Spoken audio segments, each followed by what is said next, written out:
Hello dear students, good morning. My name is Arendra Tiwari from LPM Public School, Gola Bazar, Gorakhpur. Now in this video, I am going to introduce you another model of an atom that is well known by the name of the Rutherford's atomic model. Since the arrangement of electrons and protons inside the atom, how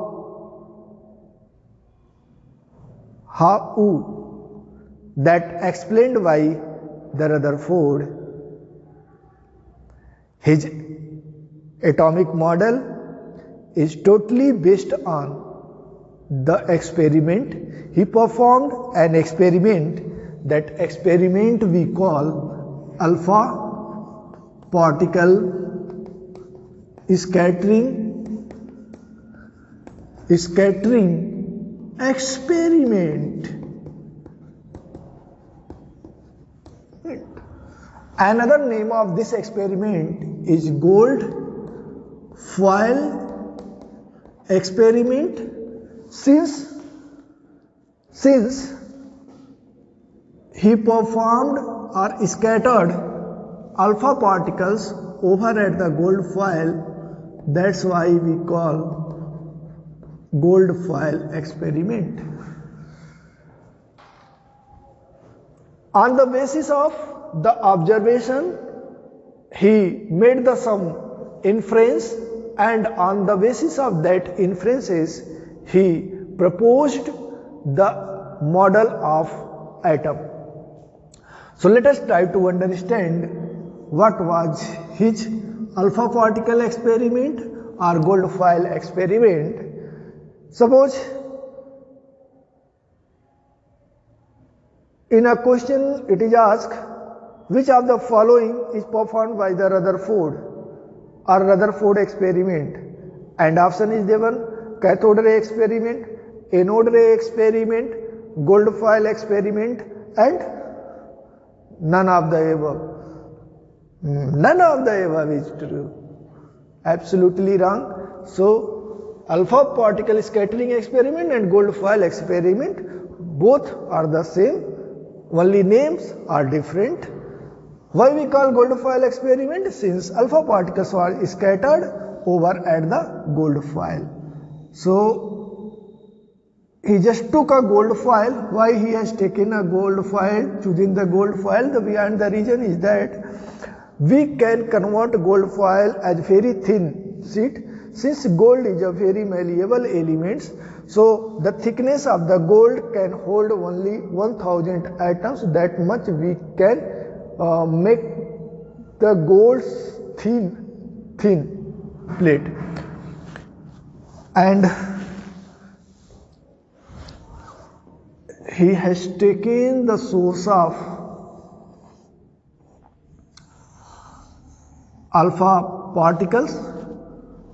First of all, I tell you what is the alpha particles. It is the helium nucleus. Means when helium loses its 2 electron, it will convert into 2 plus atom and atomic number 2 and mass number 4. So the nucleus of positively charged helium is commonly known as alpha particles. So here he placed the radioactive element. Means from where do we get alpha particles? So alpha particles, these are radiating from radioactive elements. This is the radioactive element such as radium. Suppose now you have the problem, sir, what is the radioactive elements? So beta, such elements, those are radiating some radiation spontaneously. Suppose if this is any radioactive element, then this element will radiate spontaneously some radiation. Means there are emission of some spontaneous radiation such as alpha, beta and gamma. These three types of the radiations that identify that is spontaneously emitting from any radioactive element, radium, polonium, uranium, thorium, actinium, so on. Means heavier atomic nuclei, they get decomposed and they radiate these radiations. In higher classes you will be learn about it in details, what is the how alpha particles, what is the beta, what is the gamma, in details how these rays is coming from the radioactive elements. So spontaneous emission of the radiation from radioactive elements, that is became the source of alpha rays. So alpha rays, this is alpha particles. Alpha particles, we can say the alpha rays are alpha particles. This is coming from these source and getting strike over or bombarded over, because this is a highly velocity. They are moving with very fast with high speed, high velocity. So they are collide with that gold foil. That process we call bombardment. What is the meaning of bombardment? If I throw this chalk over at this board, this writing board, then this process is called the bombardment. Okay, might you have heard, bomb फेंक दिया, bomb मार दिया. So this is the bombardment.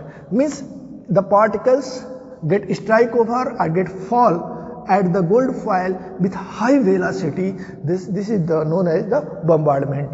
So alpha particles, bombardment of this process, what is called bombardment of alpha particles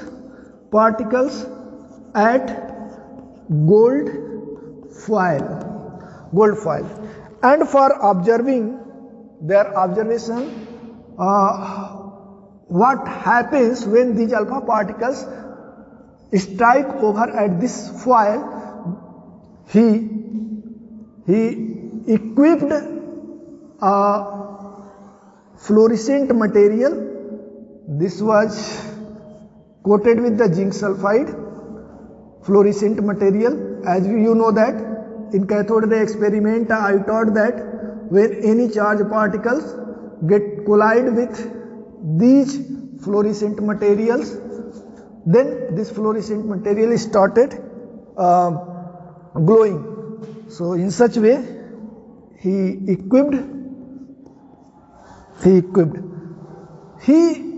observed when these alpha particles get bombarded over at this gold foils, he observed there are many alpha particles, there are many spots at this fluorescent coated screen. He observed many spots, such as this rays was not visible, spot only was visible. What he observed? Spots, glowing spots.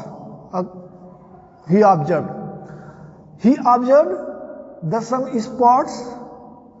spot.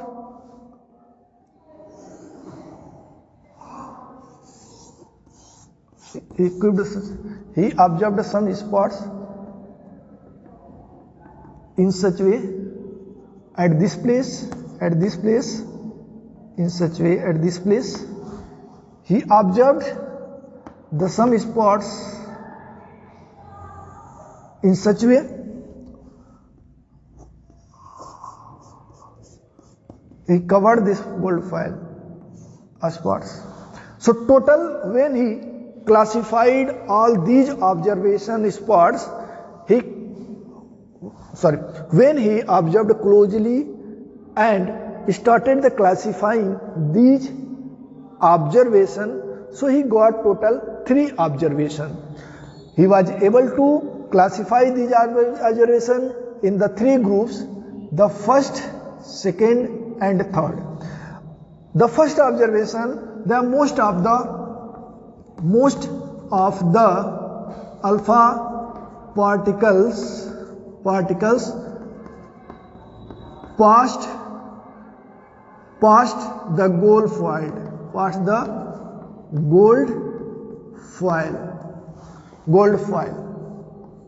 The first observation. He observed there are few of them, they get deviated at a very small angle. Few of them deviated from their path at very small angle.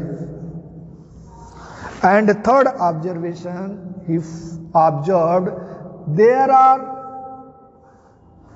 out of 12,000 particles, one rebound back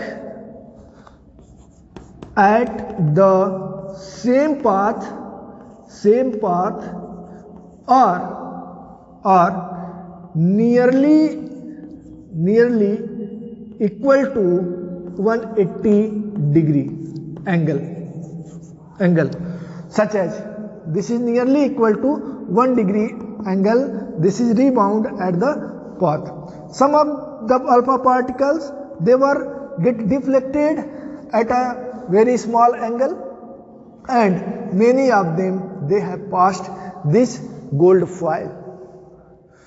Now when he saw this observation, he was shocked, because he was thinking that only all alpha rays may be past this gold foil, or none of the alpha rays will pass this gold foil. But observation was totally different. He was just supposing only one observation, either pass or not pass. But he got the 3 observations. On the basis of these 3 observations, he was just felt, when he got observed these 3 observations, he felt to die. He wrote, when you fire, he wrote his experience, what he was feeling after this observation. He wrote in such way, in a statement, his statement was, I felt such as when you fire a 15-inch bullet from your gun at the paper, and that bullet come back and hit you. That type of feeling he has after the observation. So after this observation, it was observation. On the basis of his observation, what he concluded? Inference. The inference, according to him, on the basis of this observation, he told most of the alpha particle passed the gold foil. Why? Because most of the space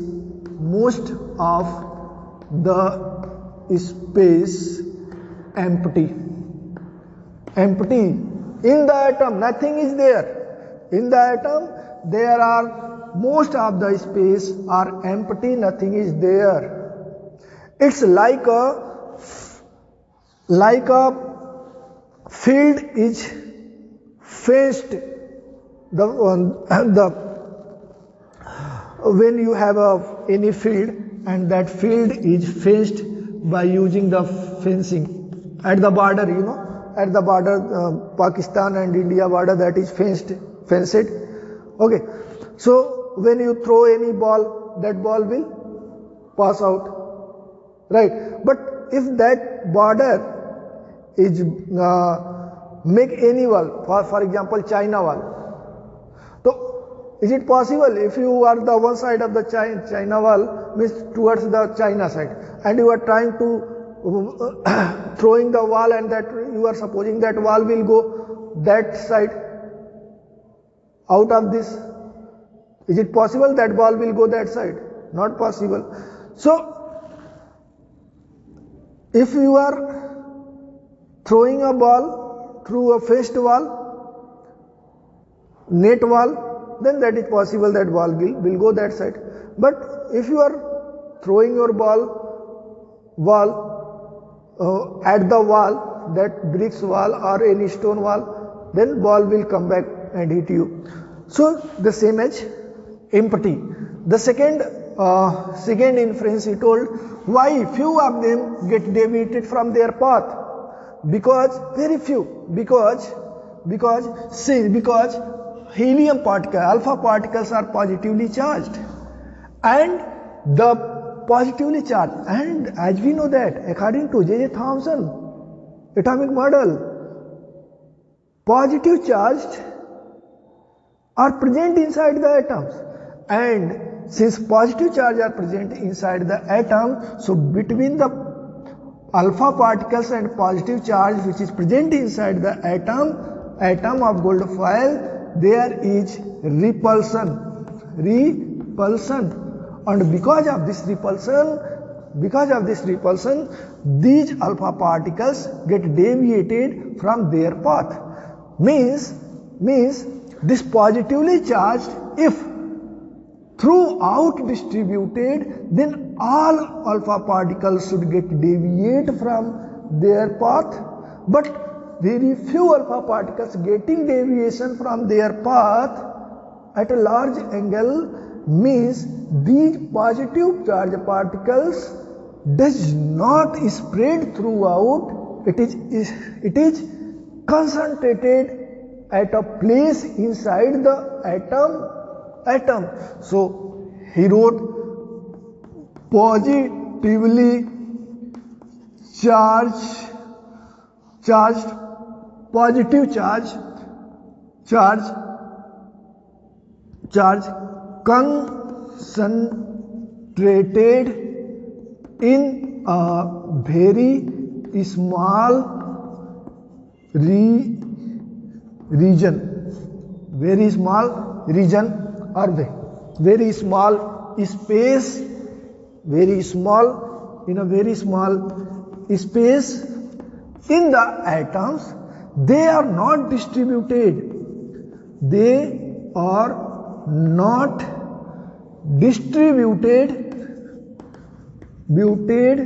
Throughout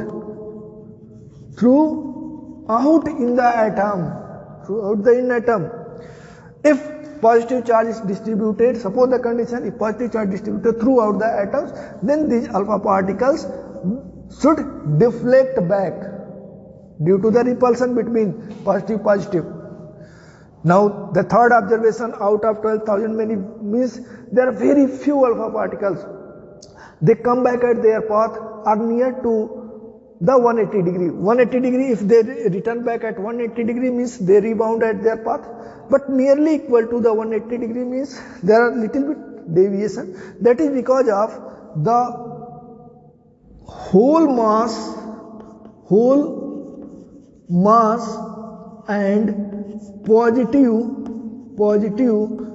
charge of atom is concentrated in a very small region. This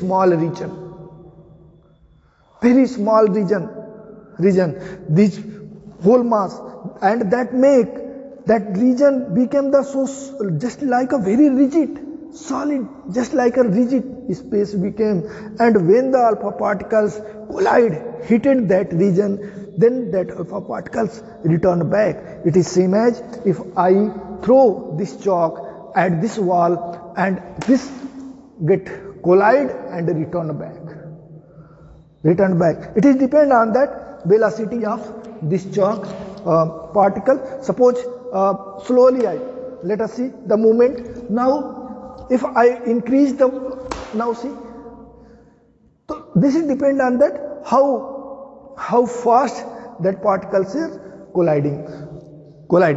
So these three observations, he made these three inference, and on the basis of his inferences he postulated some points about the atom. So you noted down it, then I will state his postulate.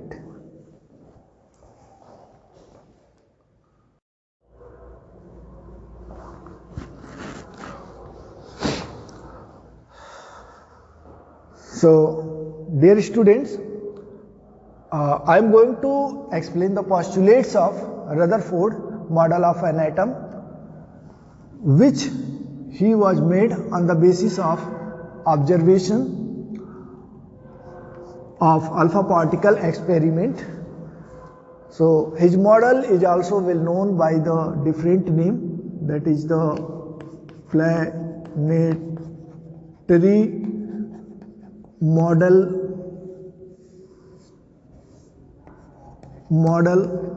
of an atom, or we call solar system model of an atom, solar system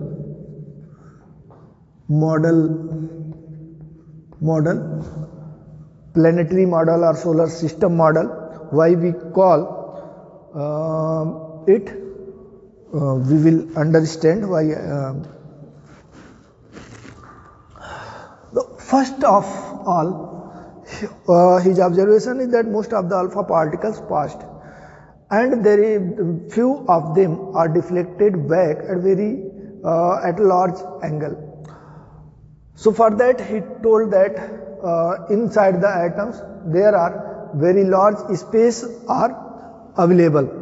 So the first postulate he made, postulate.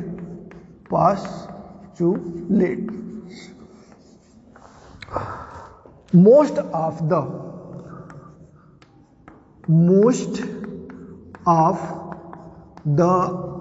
mass and all positive charge of atom are concentrated in a very small region,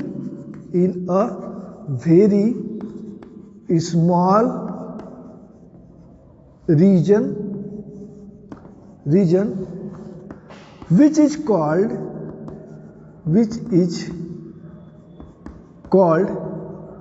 nucleus.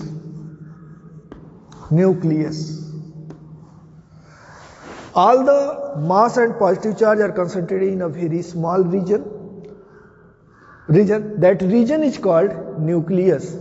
Means in atom, all mass and charge are concentrated in a very small region.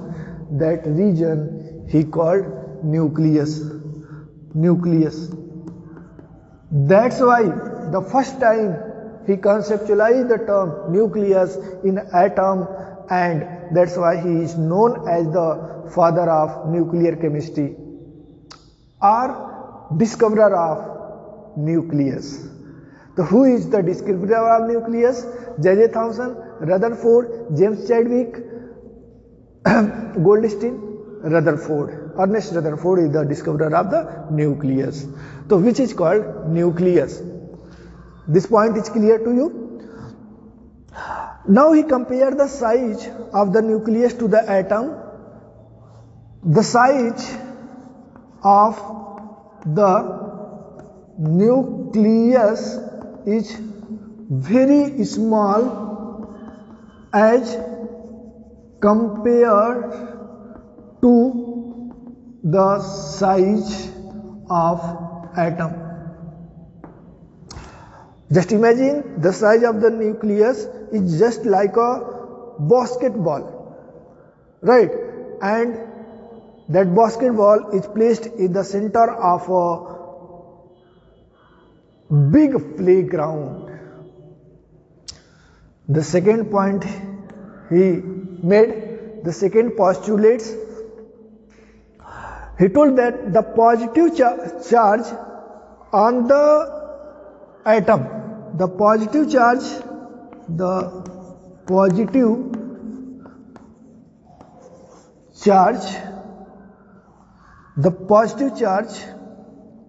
charge, whatever the positive charge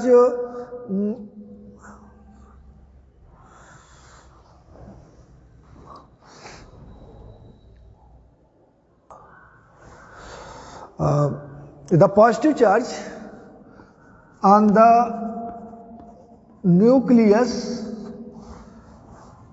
is due to the proton. Which particles are responsible for the positive charge of the nucleus? The proton. Number third, the magnitude of positive charge is different for different atom. If you will take the atom of helium, the positive charge whatever you get, that is different than the positive charge present in the hydrogen nucleus. That is different than positive charge present in the gold nucleus. Means every atom has the different magnitude of these positive charges. Number 4, very interesting. Now he just explained that how the positive charge arrange inside the atom. Clear? Now he comes at the electron. So according to him, electrons are revolving around the nucleus at a circular path. So he wrote electrons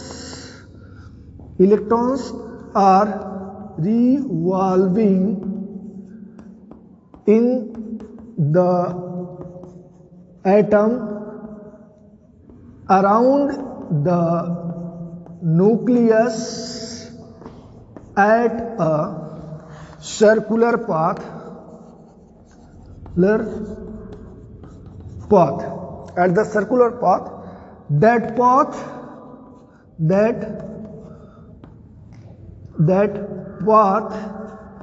is called orbit.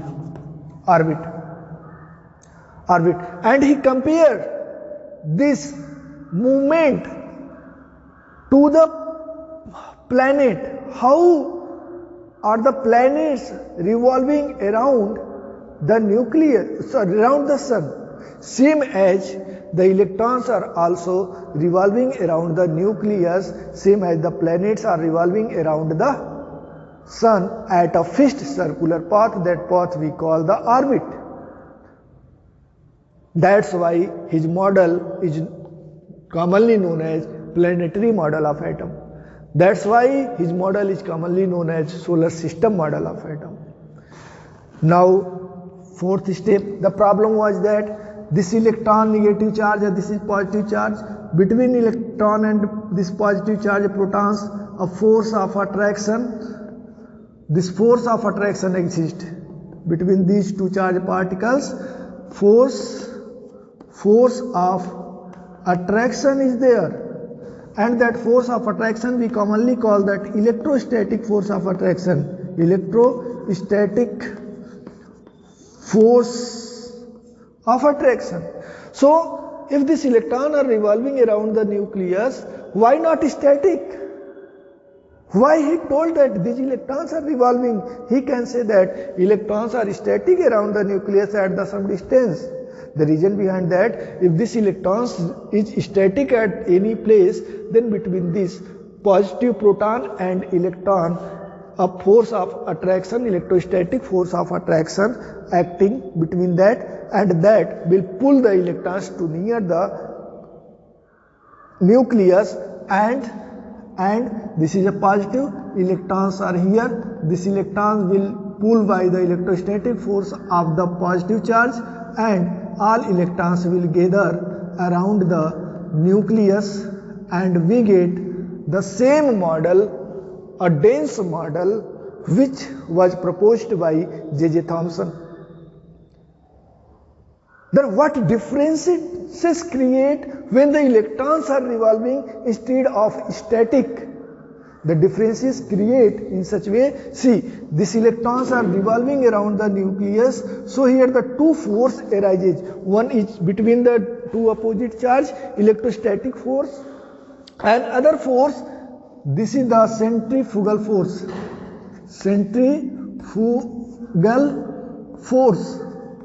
Centrifugal force that pull the electrons outwards. As you know that if any body revolving around if any body in a circular motion, then there is a force generate that pull the body to outwards, that is centrifugal force. Centripetal force, that is force inward. Centrifugal force. So the magnitude of centrifugal force and electrostatic force is equal at that place. This electron is revolving at that place. Same as in the planet, in our solar system, what is happening? Sun is present, and between sun and the planet there is the force. One is that force, the gravitational force of the sun, that is attracting, but due to the revolving, the planets are revolving, the centrifugal force is generated, so that make the planets away from the sun. If this planet, if you imagine for a moment, if planet stop the rotation, then what will happen? If planet will stop the motion, then centrifugal force will be absent, and that is holding the centrifugal force, holding the planet at a particular distance. And if in absence of the centrifugal force, these planets will come under the effect of sun gravitational force, and it will pull in the sun. So it will pull down in the sun, and the planets may be melted. Everything will spoil. So electrons, how stable around the nucleus? Because of the circular motion. So he made the fifth postulates. Electrons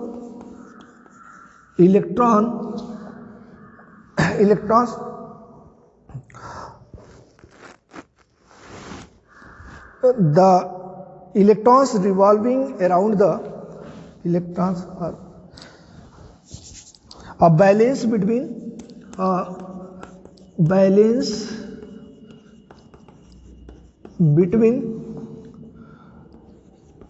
electrostatic force and centrifugal force,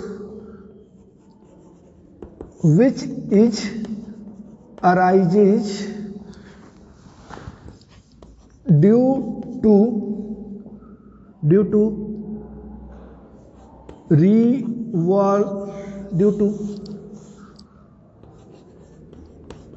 motion of electron around the nucleus is responsible for stability of electron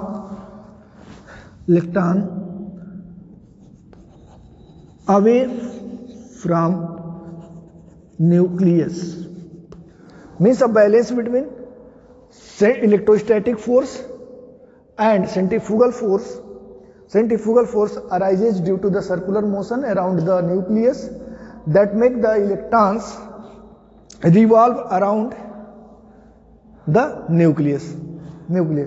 So this is all the fifth points. But what happened, do you know?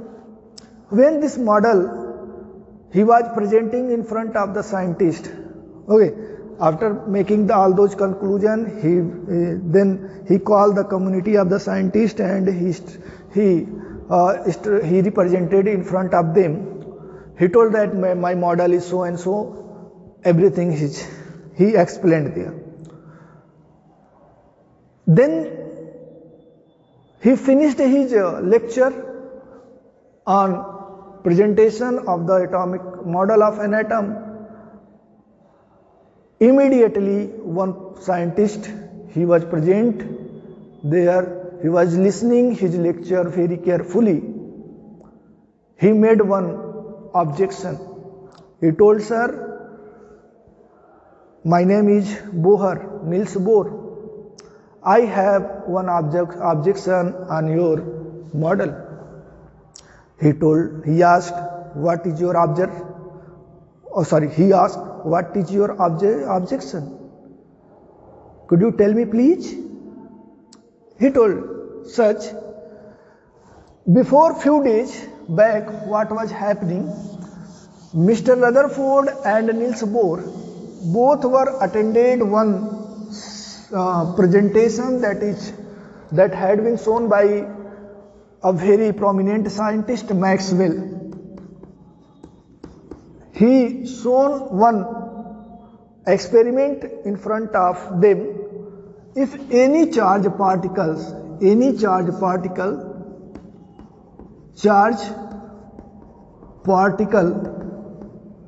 in acceleration motion. Acceleration means if any particles revolving at a circular path, moving at a circular path, then it would be in a circular motion. And if any particles would be in circular motion, then it would be in the acceleration. So that charge particles, suppose any charge particles, electron I took here. So that charge particle radiating energy. One experiment few days ago was performed by Maxwell. He shown in his experiment, if any charge particle would in acceleration, that charge particles around any other charge particles, then charge particles would radiate energy. Niels Bohr told to Rutherford, sir, do you remember that experiment? What Maxwell sir had performed? He told, yes, I observed that, I was there. So now, sir, you tell me how your atom is stable, because electron is negatively charged and nucleus is the positively charged, you are telling, and electrons are revolving around this nucleus in a circular motion. Would it be in acceleration? Rutherford replied, yes, of course, why not? Then Rutherford tell, yes, it will be in acceleration motion. Then he told, when electron will be in acceleration motion, then it would be radiate energy. Rutherford stated, yes, I agree. Then when the electron will radiate energy, a time will come, the distance will decrease, so on and so on and so on. Continuous radiation of the emission of the energy from the electrons, a time will come when the electron will lose its identity and collapse with the nucleus. Rutherford was shocked. He told, oh my God, I didn't think this concept. It's a marvelous, you told right. Means my atom is not stable. So this statement became the drawback of Rutherford atomic model.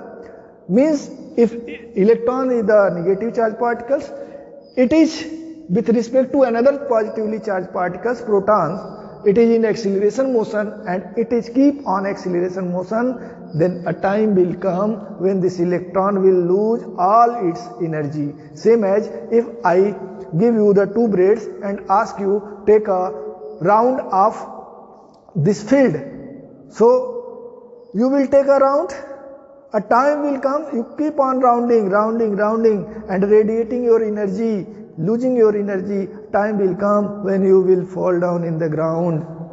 Will it possible or not? Possible. Same as if the electrons losing its energy, a time will come, the electrons all energy will lose, and in that situation electron will fall down in the nucleus or it will collapse in the nucleus. So how? But in real atom is stable. Rutherford atom is unstable. Rutherford. It's a, of any newly born baby, and when take birth, after immediately 5-6 minutes it die. This experience for the Rutherford is like that, a death of a newly born baby. इनका model पैदा होते ही death कर गया. But the one point he has given the nucleus. So the nucleus, existence of nucleus, now it is for ever. Let us see till how many years it will be. So in such way he had explained his model. There are some postulate he has given why the electrons are not static. For that he explained, but he was failed to explain the radiation of energy, how to conserve. Later on Niels Bohr performed so many experiments. He kept on working on this model, and after some years he proposed his model that we call Bohr's atomic model, that we will learn in the next class. So for that nothing, I tell you at last, thank you. Enjoy your study, do study. So today in this class I explained that planetary model or solar system model of Rutherford postulates, and as well as the drawback of Rutherford model. One point, so I forget to mention here, Rutherford didn't tell anything about that arrangement of electron. He nicely explained the arrangement of protons present inside the concentrated in a place, but he was blind about that how the electrons are arranged.